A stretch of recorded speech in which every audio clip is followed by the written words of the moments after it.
Hello students, आज हम बात करते हैं हिंदी के थर्ड चैप्टर अपनी वस्तु के बारे में। ये एक कहानी है और इसमें दो भाई आपस में ज़मीन के लिए झगड़ा करते हैं और उन दोनों को एक महात्मा जी समझाते हैं। तो चलिए देखते हैं पाठ का सार क्या है। एक महात्मा जी कहीं जा रहे थे।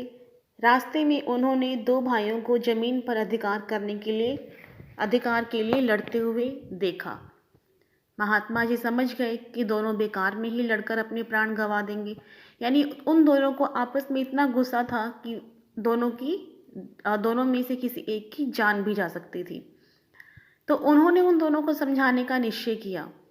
उन्होंने कहा कि इस भूमि का मालिक कौन है, ये हम इस भूमि से ही पूछ लेते हैं। अब ये तो हमें पता है कि भूमि तो बोलती नहीं है, लेकिन उन दोनों भाइयों ने सोचा कि महात्मा है, शायद इनसे भूमि बात करती होगी। तो दोनों भाई उसके लिए राजी हो गए।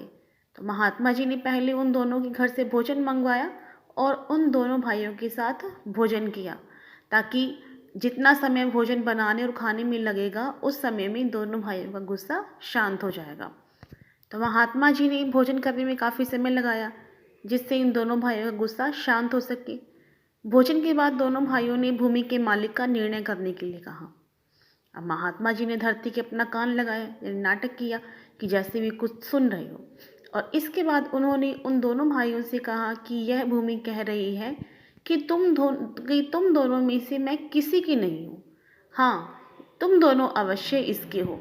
क्या कहा महात्मा जी ने कि भूमि ये कह रही है कि मैं इन दोनों में से किसी की नहीं हूँ, ये दोनों अवश्य मेरे हैं और मैंने इनकी कई पीढ़ियों को पाला है। देखो, भूमि जो होती है वो किसी के साथ नहीं जाती। जा सकती है? नहीं जा सकती। तो पीढ़ियाँ जो है, एक पीढ़ी दूसरी पीढ़ी उस ज़मीन पर उस ज़मीन पर किसका हक होता है? पीढ़ियों का हक होता है। तो ज़मीन ये बात कह रही है कि मैंने इनकी कई पीढ़ियों को पाला है और आते जाते हुए देखा है। ये सुनकर दोनों भाई शर्मिंदा हो गए और उन दोनों को शांत देखकर महात्मा जी ने उन्हें समझाया कि ये ज़मीन जायदाद धन दौलत आज तक किसी की नहीं हुई। बड़े बड़े लोग आए और खाली हाथ चले गए। इसलिए तुम लोग भी ज़मीन के लिए लड़ने के बजाय अच्छे कर्म करो और ईश्वर का स्मरण करो, यानी ईश्वर को याद करो, ताकि तुम्हारा जो परलोक है वो सुधर जाए।